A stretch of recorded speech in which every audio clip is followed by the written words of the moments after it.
Hey everybody, Daniel here. Welcome back to the channel. We do have tough questions about God, faith, the Bible, and give you reasonable answers to these tough questions. Recently, we've been talking about the question, does God exist? Is there evidence for the existence of God? We've looked more at the scientific side of it, where the cosmological argument, which argues that the fact the universe began to exist points to one who started it. The design argument, which argues the fact the universe is greatly designed, points to a designer. If you haven't seen those videos, check them out. Now today we're going to shift a little bit, deal with the same question, does God exist, but focus on different aspects of evidence. Morality, right and wrong. Is objective morality is evidence for God. Now, what I mean by objective morality, I mean universal right and wrong, meaning it's something is right and wrong no matter person, place, culture, or time, that is right and wrong flat out no matter what.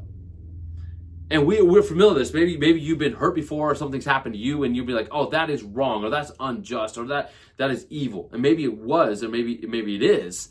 But the statement I'm saying is, okay, but what is the basis or foundation for us, for you, me, or anybody to say something is right or something is wrong? What is the basis or foundation for that? Or you could look at human history and different things humans have done throughout history, such as Nazi Germany killing millions of people, or you get the transatlantic slave trade, and we can look at those and be like, man, those are objectively wrong. And I would argue, yes, they are, but then it goes back to the question, how can we say that? What is the foundation for us stating what they did over there was wrong, what the slave trade was wrong, what was done to me was, what is the basis or foundation for us making any of those statements? And so I'm going to argue or put forth that objective morality does exist. And in fact, it exists, points to a moral lawgiver, meaning God.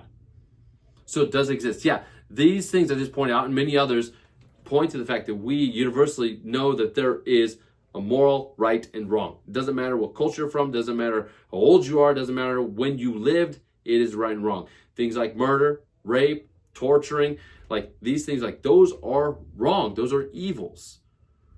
And so when people argue, no, there is no moral right and wrong, the moment you wrong them, they'll be like, wait, never mind, you've wronged me. So they do believe there's something is right and wrong. So then we have to ask, well, what is the basis or foundation in which we can base or find out what is right and wrong? So let me point out a few things people look to. The first is people look to the individual, meaning they will say the individual is in you, me, or him or her, whatever. They're the ones, we each determine what's right and wrong. If that's the case, right and wrong is all just a matter of preference or opinion. If it's just a matter of preference or opinion, there is no basis of right and wrong. Because what you say is what you say, what I say is I say. You think murder is wrong, I think it's right. Like, it doesn't matter. There is no right and wrong if it's based in the individual. And we'd have to take people like Mother Teresa and Adolf Hitler, and from this argument we say they are basically the same. And you're like, well, that's extreme. Yes, it is extreme. Because if we're saying moral right and wrong is based on the individual, how Mother Teresa and Adolf Hitler lived was based on their preference, and you or me or no one could say anything was morally right or morally wrong, because this is based on what someone wanted to do. If it's based in the individual. We're like, okay, we can't be based in the individual. Where else can we be based? Some people look at culture. Well, maybe culture is what determines what right and wrong. Well, culture is just a group of individuals, but let me explain why not. You get a group of individuals that create or determine a morality, and maybe you get another group that determines a morality. What happens when they disagree? Who is right and wrong? Just the more powerful? Is the more powerful, more connected? Are they the ones who determine what's right and wrong? I would say not. If you look at history, people stood up against the most powerful or the majority, and many times through history. Martin Luther King Jr. is an example of that. William Wilberforce is an example of that. And they appealed to a higher law outside of culture, outside of the individual, for how to live and what is right and what is wrong. And so it can't be based in the individual. It can't be based in culture. Some of them will argue, well, it's based in human flourishing, meaning it's ingrained in the idea of like whatever we collective as a whole determine what is best for human flourishing. But the question again is, who determines what defines human flourishing? What is human flourishing? Who determines it? Is it this group that says, oh, human flourishing is us conquering and slaughtering all these people? Does that mean that's now right? See, it's very faulty when all these are based really in preference or opinion. And if it's based in preference or opinion, there in essence no such thing as right and wrong. You have no foundation or no standard of right and wrong. So that's why I believe that morality, which there is objective morality, points to something outside of culture, outside of people, outside of the individual, to a moral lawgiver. That's exactly what was argued at the Nuremberg trials in Germany when Nazi generals were on trial for war crimes. They argued what they did was wrong because they appealed then to a higher law, i.e. God. They're saying it doesn't matter that you're in this culture and we're in this culture, what you did was evil. And they said that because they're appealing to something that was outside of all of us.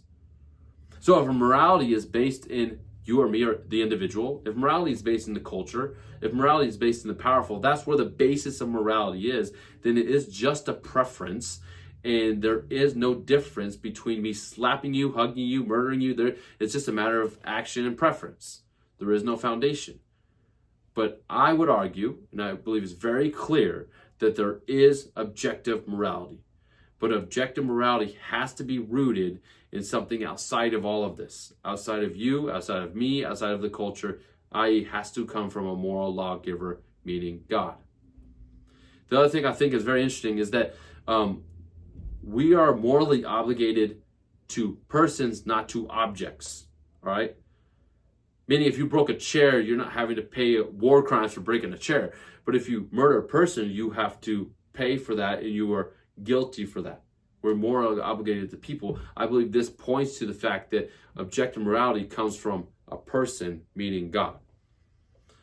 So what I want us to understand, this is important because right and wrong and morality is not determined by culture or people's opinions. It's determined by God. And so let me just state this, though. This is not stating that an atheist, someone who doesn't believe in God, cannot do good or cannot be moral. This is stating that the standard or basis of right and wrong is grounded in only God and not an individual or culture. Therefore, objective morality or objective right and wrong give evidence to the reality of a moral lawgiver who is God.